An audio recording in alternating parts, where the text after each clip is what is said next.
Hi అందరికీ very good morning. అందరూ ఎలా ఉన్నారు? నేనైతే చాలా బాగున్నాను. మీరు కూడా బాగుండాలని మనస్ఫూర్తిగా కోరుకుంటున్నాను. ఈరోజు వీడియో ఏంటంటే చాలామంది నన్ను అడిగారనమాట. ఛానల్ స్టార్ట్ చేశారు కదా, మంత్లీ రెవెన్యూ ఎంత వస్తుంది అని చెప్పని అడిగారు. నాకైతే ఒకవైపు నవ్వు వచ్చింది, ఒకవైపు బాధగా కూడా అనిపించింది. ఎందుకు అంటే యూట్యూబ్లో సక్సెస్ అవ్వడం అంత ఈజీ అయితే కాదు. చాలా అంటే చాలా కష్టం ఉంటుంది. దాని గురించే నేను ఈరోజు ఈ వీడియో పెడుతున్నానమాట. అసలు యూట్యూబ్లో జర్నీ ఎలా ఉంటుంది, మనం ఎంత కష్టపడాలి, మనకి చివరిగా ఫలితం ఎంత వస్తుంది, అది రావడానికి మనకి ఎంత టైం పడుతుంది, ఇవన్నీ నేను ఈ వీడియోలో షేర్ చేసుకోవాలనుకుంటున్నాను. నేను ఛానల్ స్టార్ట్ చేసి దగ్గర దగ్గర 4 నెలలు అయిపోయింది. ఈ 4 నెలల్లో ఎంత వస్తుంది రెవెన్యూ అనే క్వశ్చన్ నాకు చాలామంది దగ్గర నుంచి వచ్చింది. అందరికీ ఉపయోగపడుతుంది. నాలా ఇలా ప్రాబ్లం ఫేస్ చేసే వాళ్ళందరికీ ఈ వీడియో ఉపయోగపడుతుంది అనే ఉద్దేశంతో నేను ఈ వీడియో చేస్తున్నాను. వీడియో చివరి వరకు చూసి ఇన్ఫర్మేషన్ మీకు నచ్చితే తప్పకుండా లైక్ చేయండి, మా ఛానల్ని సబ్స్క్రైబ్ చేసుకోండి. ఇంకా వీడియోలోకి వచ్చేస్తే నేను రిలేటివ్స్ కానీ ఫ్రెండ్స్ కానీ చాలామంది అడిగారనమాట నన్ను, ఎంత వస్తుంది, ఛానల్ స్టార్ట్ చేసావు, వీడియోస్ పెడుతూ ఉన్నావు కదా, ఎంత అమౌంట్ వస్తుంది అని. మనం ఇలా పెట్టగానే అలా వీడియో రావడానికి యూట్యూబ్ ఏమీ మనం కోరుకున్నది ఇచ్చే అక్షయ పాత్ర ఏమీ కాదు. అసలు నాకు అర్థం కాలేదు, వీడియోస్ పెట్టగానే మనకి మనీ ఎలా వస్తాయి? యూట్యూబ్లో జర్నీ అంత ఈజీ కాదు. నేను కష్టం అని ముందే అనుకొని ఛానల్ని అయితే స్టార్ట్ చేశాను. ఎలా అయినా సరే ఛానల్ని స్టార్ట్ చేయాలి అని స్టార్ట్ చేశాను ఫ్యామిలీ సపోర్ట్తో. అందులో లేడీస్ ఛానల్ రన్ చేయాలంటే చాలా కష్టం. ఫ్యామిలీ ఉంటుంది, పిల్లల్ని చూసుకోవాలి, ఇంట్లో పనులు, ఫ్యామిలీని చూసుకోవడం, ఇవన్నీ చూసుకుంటూ ఛానల్ని రన్ చేస్తూ ఉండాలి. ఒక 5 నిమిషాల లెంత్ ఉన్న వీడియోని షూట్ చేసి, ఎడిట్ చేసి, వాయిస్ ఓవర్ ఇచ్చి, దాన్ని అప్లోడ్ చేసి పబ్లిష్ చేయడం వెనుక చాలా కష్టం ఉంటుంది. చూసే వాళ్ళకి చాలా ఈజీగా ఉంటుంది, కానీ చేసే వాళ్ళకి చాలా కష్టంగా ఉంటుంది. మనకు సబ్స్క్రైబర్స్ రావాలన్నా చాలా కష్టం.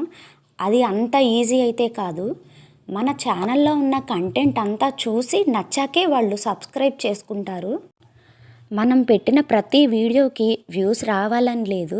ఒక్కో వీడియోకి వస్తాయి, ఒక్కో వీడియోకి రావు.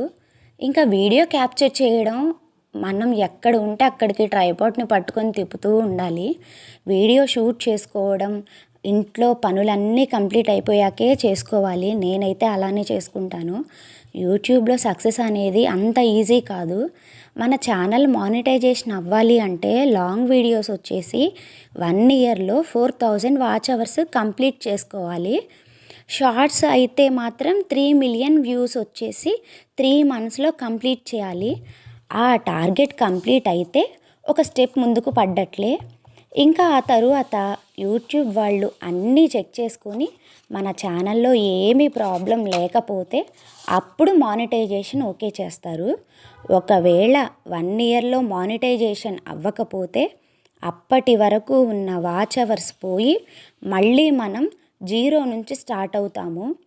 ఒకవేళ అలా జరిగితే చాలా బాధగా ఉంటుంది కదా. అప్పటిదాకా కష్టపడిందంతా పోతుంది. ఒకవేళ టైం మనకు బాగోకపోతే స్ట్రైక్స్ కూడా వస్తాయి అప్పుడప్పుడు. అంటే వార్నింగ్స్ అనమాట.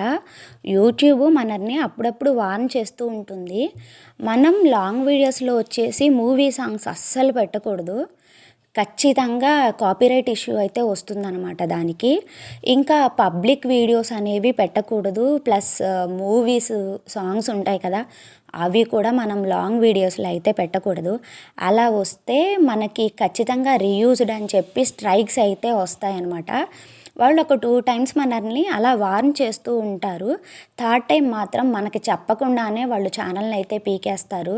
మళ్ళీ మనం ఛానల్ని క్రియేట్ చేసుకొని గ్రో అవ్వాలంటే మళ్ళీ 1 ఇయర్ పైనే టైం పడుతుంది.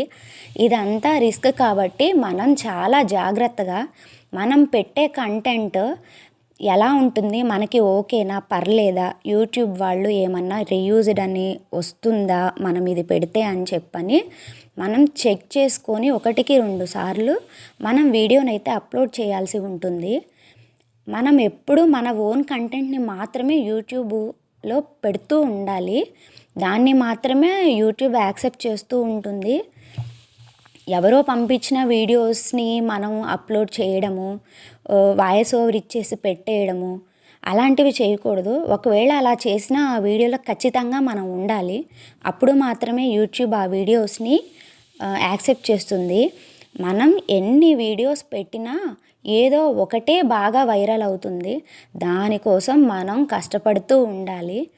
యూట్యూబ్‌లో సక్సెస్ అవ్వాలి అంటే అదృష్టం కూడా ఉండాలి. టైం కూడా కలిసి రావాలి. దానికోసం మనం వీడియోలు పెట్టి ఎదురు చూస్తూనే ఉండాలి. సుబ్రహ్మణ్యం ఫర్ సేల్ మూవీలో సీతతో అంత ఈజీ కాదు అన్నట్లుగా యూట్యూబ్లో జర్నీ అంత ఈజీ అయితే కాదు. ముళ్ళ మీద నడిచినట్టుగానే ఉంటుంది. కానీ ముందుకు వెళ్ళే కొద్దీ పూలదారి అయితే ఖచ్చితంగా ఉంటుంది మనం కష్టపడితే. అందరికీ నేను చెప్పింది అర్థమైందనే అనుకుంటున్నాను. ఈ వీడియో నాకే కాదు, నాలాగా యూట్యూబ్ ఛానల్ పెట్టి ఇలాంటి క్వశ్చన్స్ పక్క వాళ్ళ నుంచి ఫేస్ చేసే వాళ్ళందరికీ ఉపయోగపడుతుందని నేను అనుకుంటున్నాను. ఆ ఉద్దేశంతోనే నేనైతే ఈ వీడియోని చేశాను. ఎందుకంటే నేను ఈ క్వశ్చన్స్ని చాలాసార్లు విన్నానన్నమాట. నన్ను చాలామంది అడిగారు అలా. మనీ వస్తున్నాయా, ఎంత వస్తున్నాయి, ఛానల్ పెట్టావు కదా ఇంకేమైంది, మీకేంటి మనీ వస్తాయి అని చెప్పని చాలామంది అన్నారు.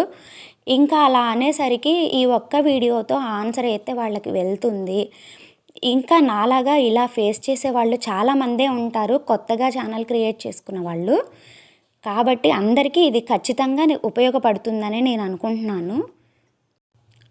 ఒకవైపు ఫ్యామిలీని చూసుకుంటూ ఈ బయట జాబ్లకి వెళ్ళలేకపోకుండా ఉన్న వాళ్ళకి, ఇలా కొంచెం ఇంట్రెస్ట్ ఉండి ఇలా చేసుకునే వాళ్ళకి అందరూ సపోర్ట్ ఇవ్వాలని చెప్పి నేను కోరుకుంటున్నాను. అందరికీ అడిగిన క్వశ్చన్స్కి ఆన్సర్ వచ్చిందనే నేను అనుకుంటున్నాను. ఇంకా ఇక్కడితో అయితే నేను ఈ టాపిక్ని ఎండ్ చేసి డైలీ రొటీన్లోకి అయితే వెళ్ళిపోదాము. ఇంకా ఈరోజు ఏంటంటే ఫ్రైడే కదా, ఫ్రైడే వ్లాగ్ అనమాట ఇది. ఈ ఫ్రైడే వ్లాగ్ రోజు ఇంకా మార్నింగే నేను ఇలా పూజ అయితే కంప్లీట్ చేసేసుకొని, ఇంకా పిల్లలైతే స్కూల్కి వెళ్ళాలి కదా, వాళ్ళైతే మార్నింగే లేచారనమాట. ఇంకా నాకు కొంచెం హడావిడిగా ఉండిపోయింది. ఇంకా దోసపిండి ఉందనమాట. ఇంకా ఆ దోసపిండిని నేను గుంత పొంగనాలు వేద్దామని చెప్పి కొంచెం దోసపిండిని అయితే నేను వేరే బౌల్లోకి అయితే తీసుకుంటున్నాను. ఇంకా అప్పటికే టైం అయితే మార్నింగ్ 7:30 అయిపోయింది. ఇంకా పిల్లలైతే రెడీ అవుతున్నారనమాట.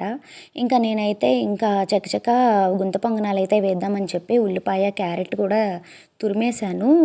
పచ్చిమిర్చి వేయకుండా చేస్తున్నాను, ఎందుకంటే పిల్లలు తినరు కదా అని చెప్పి కొత్తిమీర, ఉల్లిపాయ, క్యారెట్ మాత్రమే వేశాను. ప్లేట్లో అలా పెడితేను ఇంకా శ్రిత ఏంటంటే ఫ్లాగ్లో కలర్స్ లాగా చేస్తాను అని చెప్పి ఆరెంజ్, యెల్లో, గ్రీన్ అలా పేర్చిందనమాట. ఇంకా వాటినైతే నేను పిండిలో అయితే కలిపేసి కొంచెం సాల్ట్, కొంచెం జీలకర్ర వేసి, కొంచెం వాటర్ పోసి గుంత పొంగనాలకి ఎలా పిండి కలుపుకోవాలో నేనైతే అలా కలిపేసుకున్నానమాట పిండిని. ఇంకా మార్నింగే నేనైతే పప్పు నానబెట్టేసుకొని లంచ్ కోసం పాలకూర పప్పు అయితే చేసేసుకున్నాను. ఇంకా అది అయిపోయిన తర్వాత ఇలా గుంత పొంగనాలు అయితే వేసుకుంటున్నాను. పిల్లలకైతే చాలా ఇష్టము గుంత పొంగనాలు అంటేను. వాళ్ళైతే స్నాక్స్కి కూడా అవే పట్టుకొని వెళ్ళిపోతూ ఉంటారనమాట ఇవి చేసినప్పుడు. ఇంకా పిండి ఉంటే ఖచ్చితంగా ఈవినింగ్ టైం కూడా వేస్తూ ఉంటాను నేను. వాళ్ళు స్కూల్ నుంచి వచ్చేసరికి వేసి రెడీగా ఉంచుతాను, అవి తినేస్తారనమాట. ఇంకా ఇవేంటంటే మనకి చకచక అయిపోవు. ఇవి ఇడ్లీలాగా మనకు ఒక్క వాయికే వచ్చేవు, ఒక్కొక్కళ్ళకి ఒక ప్లేట్ వేయాల్సి ఉంటుంది. ఇంకా ముందే నేను పల్లీ చట్నీ కూడా చేసి ఉంచుకున్నాను. ఇంకా తర్వాత ఇంకా పిల్లలకైతే నేను బ్రేక్ఫాస్ట్ పెట్టేసి స్కూల్కి అయితే పంపించేశాను. ఇంకా తర్వాత నేను లంచ్లోకి ఇంకా టమాటా చట్నీ కూడా చేశాను. ఇంకా మార్నింగ్ పాలకూర పప్పు చేశాను కదా, దానికి కాంబినేషన్గా ఇలా టమాటా చట్నీ కూడా చేశాను. ఇంకా ఈవినింగ్ 3కి ఆ టైంలో పల్లీకాయలు ఉంటే వాటినైతే కుక్కర్లో అయితే ఉడకబెట్టేశాను. ఇంకా వాటర్ అన్నీ వార్చేసి ఇంకా పిల్లలొచ్చాక ఇవైతే వాళ్ళకి గిన్నెల్లో పెట్టి ఇచ్చాననమాట. ఇంకా అయితే నేను కూడా తీస్తాను అని చెప్పి ఒకటి తినడం, అది ఒకటి మళ్ళీ గిన్నెలో వేయడం ఇలా చేస్తూ ఉంది. సిద్ధూకి పెట్టాను కానీ వాడైతే అంతగా ఇష్టపడ్డు. ఇంకా తినలేదనమాట వాడు. ఇంకా శ్రితాకి తీశాను. ఇంకా మా వారికి కూడా తీశాను. వీళ్ళకేంటంటే ఈ పల్లికాయలు ఇలాంటివి గింజలు తీసి గిన్నెల్లో వేసి ఇస్తేనే తింటారనమాట. మా వారు, పిల్లలు కూడాను. ఇలా డైరెక్ట్‌గా పల్లికాయలు ఇస్తే తినరు. వీడియోని ఇక్కడితో ఎండ్ చేస్తున్నాను. నేను చెప్పిన ఇన్ఫర్మేషన్ మీకు నచ్చిందనే నేను అనుకుంటున్నాను. వీడియో నచ్చితే తప్పకుండా లైక్ చేయండి. మా ఛానల్ని సబ్స్క్రైబ్ చేసుకోండి. మరో మంచి వీడియోతో మళ్ళీ కలుద్దాం. Thank you for watching. Bye bye అందరికీ.